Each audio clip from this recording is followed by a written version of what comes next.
Okay, so a little bit of backstory. I started working on this data pack around 3 months ago, right? And since then, I have not uploaded a single video to YouTube whatsoever. Why, you ask? Exams, I had no free time, and in the free time I did have, my brain was just...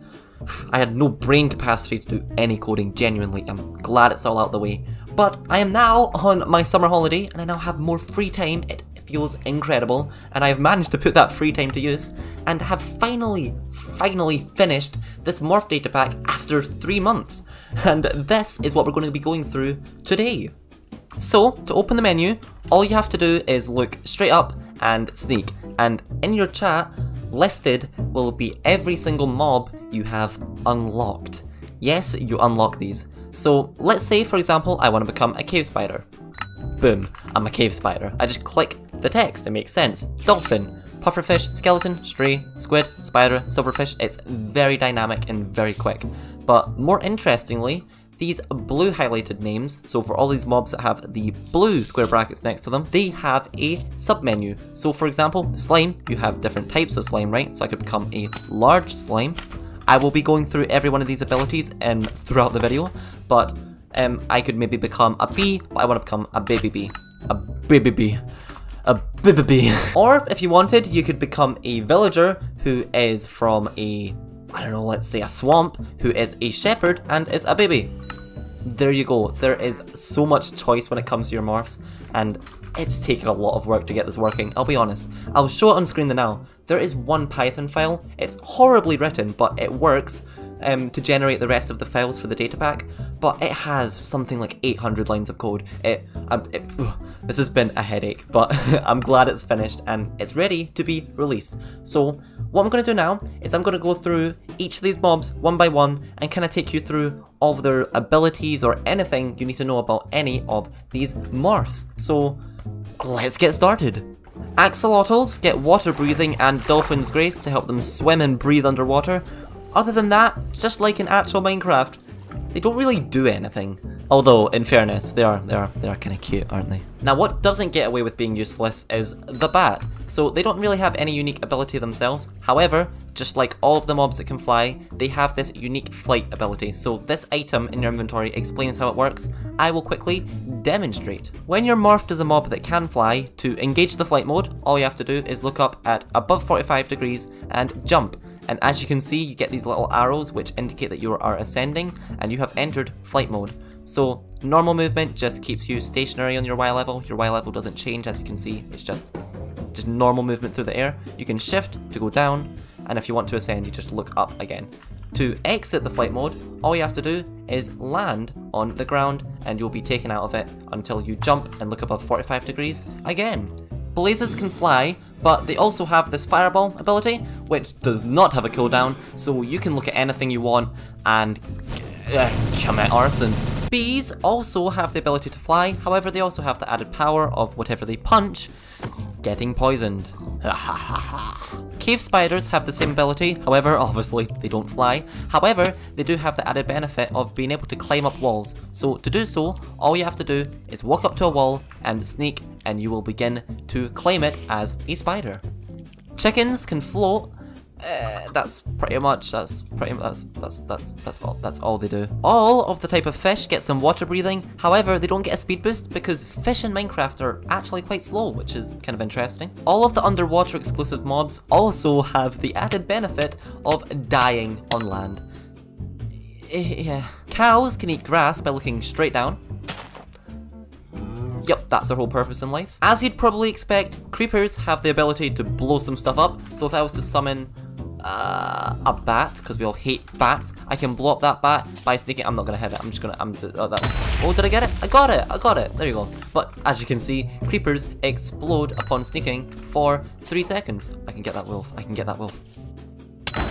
Dolphins can swim very fast, and they also have the added benefit of giving nearby mobs dolphin's grace, just like they normally would. Donkeys get a smaller speed boost and jump boost. Drowns are just normal, except they burn in the daylight and they can breathe underwater.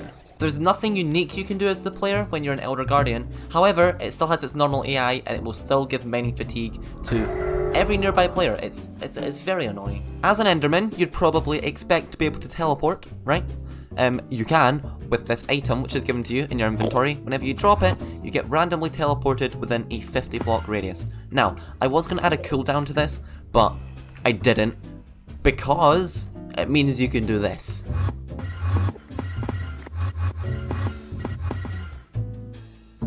Yeah.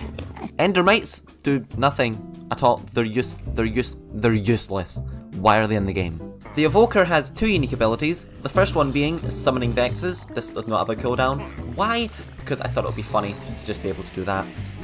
And secondly, you have the Spawn Fangs attack. So if I sneak for 3 seconds, as you can see, all these mobs around me will get jumped.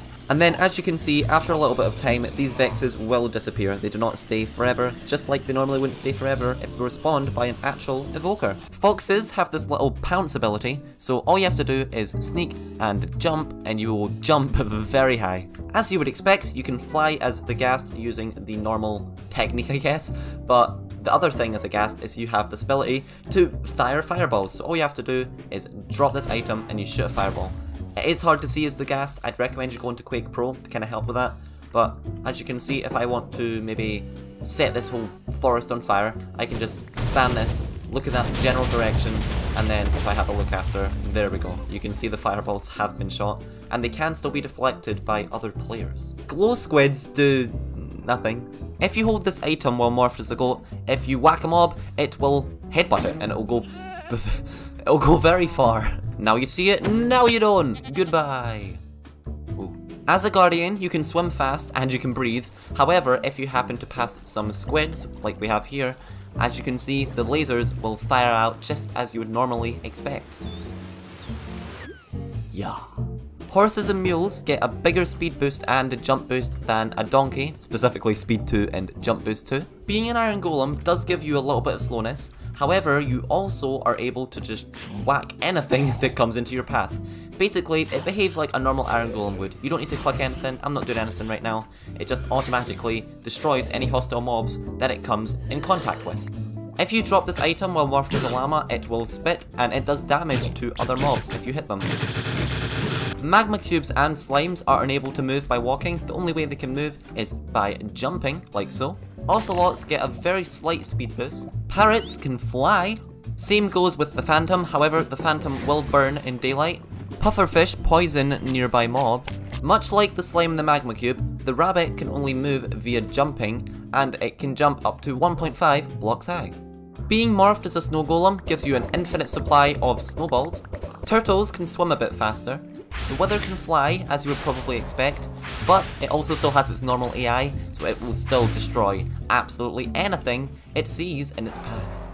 And finally, to round things off, a wither skeleton will wither anything that it punches. Unfortunately, I was not able to add the ender dragon because it has some glitchy behaviour. If I'm able to fix it, I will release it in a new version of this data pack, but for now, the ender dragon is not a valid morph. And there we go, that's me went over every mob there is. Any mob which I haven't mentioned here does not have a unique ability, so like for example, the Zoglin. I skipped over the Zoglin because it doesn't do anything unique in itself. However, you can still morph into all of them, just for the visuals. I did mention at the beginning of the video that you have to unlock these. However, if you do not want to do that, you can just type /function cheat unlock all morphs because I'm a hacker, and that will give you access to every single morph in the game. Alright, so I'm going to create a new world and I'm going to show you how to unlock these morphs in a normal situation if you don't want to cheat. So I'm now in a fresh world where I have no morphs unlocked. You know that because if I look up in Sneak, no menu will appear. So if you actually want to unlock all of these mobs, all you have to do is murder them. So I'm going to kill this white adult sheep, keep that in mind. Hacha. There we go, sheep morph variant unlocked is put in the action bar. If I now look up in Sneak, I will get the morph selection menu. However, I will only get the options which I have access to, which in this case is only a sheep. But if I expand that, as you can see, I now only have the options for the types of colour I've unlocked, and obviously I've only killed an adult sheep, so I haven't unlocked the baby sheep. So it really is that specific. So if you want to unlock absolutely everything, you're going to have to go hunting. You're going to have to kill you're gonna have to kill a lot of things. So I believe I've said everything I wanted to. At least, I hope I have. If I've forgotten something, whoops. I would also like to mention that a good portion of this data pack was actually coded on stream over the past 3 months, so all those archives are still there. If you want to go back and maybe have a look at how some of the things work, if you're interested in that, feel free, I'll put it in the description.